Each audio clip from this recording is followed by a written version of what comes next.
Ravi de vous retrouver pour cet Info Sport. Comme chaque lundi, on ne perd pas l'habitude, on est ensemble pour 10 minutes de sport local.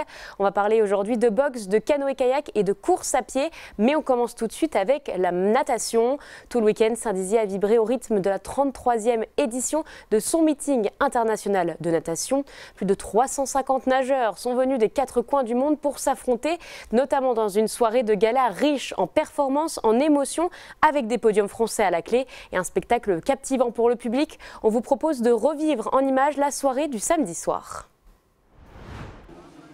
À Saint-Dizier, la tension est palpable. Le 33e meeting international de natation offre une soirée de vitesse, d'émotion et de records. Plus de 350 nageurs venus des 4 coins du monde s'affrontent dans une soirée de gala riche en performances. Dans le bassin, les champions se succèdent. Le néerlandais Sean Nievold domine le 100 mètres nage libre messieurs en 47 secondes 85, tandis que chez les dames, la finaliste olympique Tessa Giel remporte le 50 mètres papillon en 26 secondes 13. Mais également parmi eux, le français Johan Ndouai Brouard, qui brille particulièrement en montant sur le podium à 3 reprises. Les premières 53 secondes et 92 centièmes, Johan Ndouai Brouard, les Dauphins aussi. C'était bien, deuxième victoire après le 52, c'était cool. Je me suis bien amusé sur les 50. C'est un exercice qui est plutôt sympa. Répéter des courses à haute intensité comme ça nous prépare bien pour le reste de la saison. Mais derrière chaque course et performance, ce sont plus d'une centaine de bénévoles dévoués qui s'assurent du bon déroulement de l'événement. Juges, starters, chronométreurs, secrétariat, accueil ou encore buvette, ils savent faire face au manque de bénévoles.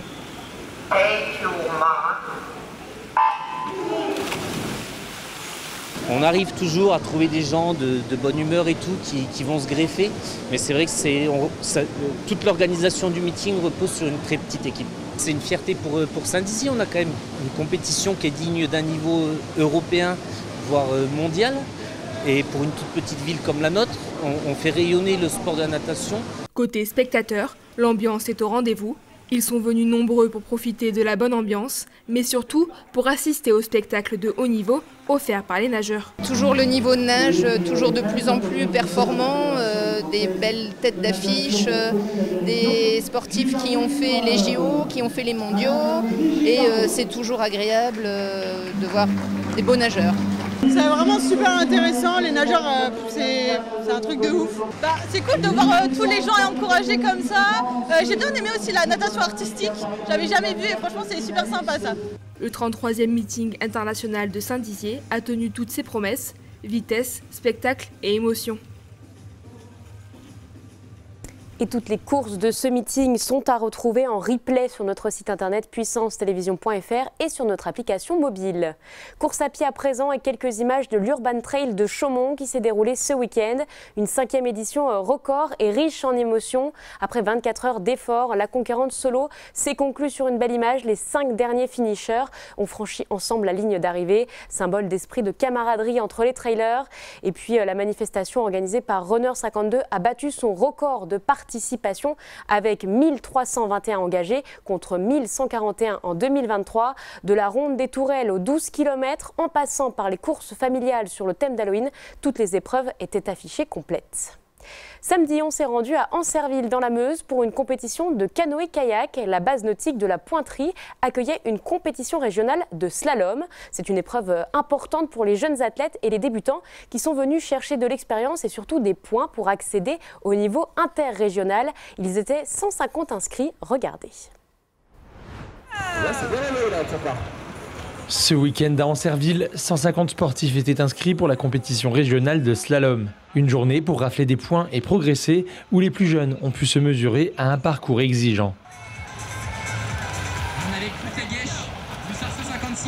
Avant le début des descentes, un important travail de préparation est nécessaire. Le parcours, long de près de 300 mètres, comporte entre 18 et 25 portes, matérialisées par des flèches bicolores, vertes et blanches pour les descentes, rouges et blanches pour les montées. Donc aujourd'hui, on a choisi de tracer sur 19 portes, vu que c'est une régionale, parcours quand même assez simple. Et il faut qu'il y ait 6 portes rouges à remonter, ou 8. C'est à notre choix. Là, on a choisi d'en mettre 6.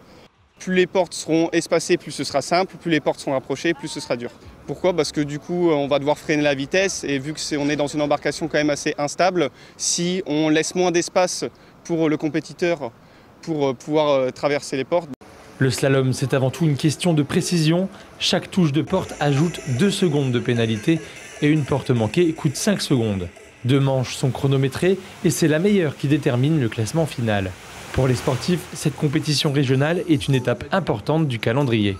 Ça revêt surtout une importance pour les plus jeunes compétiteurs, les moins aguerris, enfin ceux qui veulent passer justement au niveau supérieur, puisque c'est sur ce moment-là, c'est toute la partie automnale, où ils vont faire plusieurs sélections régionales, comme celle-ci, pour pouvoir justement prétendre à accéder au niveau supérieur pour la saison 2026. Tout au long de la journée, les différentes catégories se sont succédées, U14, cadet, junior, senior et master, chacun avec un même objectif, améliorer son temps et franchir toutes les portes sans faute. Aujourd'hui, je suis venu chercher les points pour monter en National 3. Il me semble qu'on est sur la bonne route. Le haut assez compliqué pour une course régionale. Fatigué parce que plus beaucoup d'entraînement en ce moment. Mais sinon, ouais, bonne course et c'est la reprise, quoi. On y va progressivement. C'est vraiment reprendre des sensations en bateau et naviguer tranquille. Pas prendre de risques et voilà. Le parcours est assez dur mais physiquement. Mais sinon, c'est une très bonne manche, très bon parcours. C'est une belle course, ouais. C'est beau, il fait chaud, on a le soleil. À l'approche de la trêve hivernale, ces jeunes kayakistes vont désormais lever un peu le pied. Les mois de novembre, décembre et janvier marquent une pause dans la saison avant de retrouver la rivière au printemps prochain.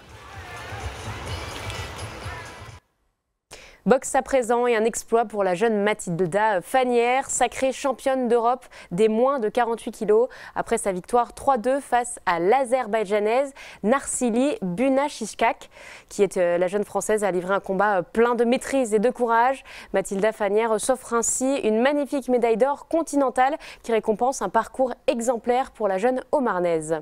Un mot de foot pour terminer et la déception pour les clubs haut-marnais en Coupe de France. Valence-Fontaine a réalisé un exploit en éliminant Marne-Naval au 5e tour après un match nul 2-2 et une séance de tir au but remportée 3-1.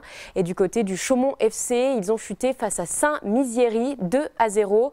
Ils ont été menés dès la première période, même s'ils ont dominé la seconde.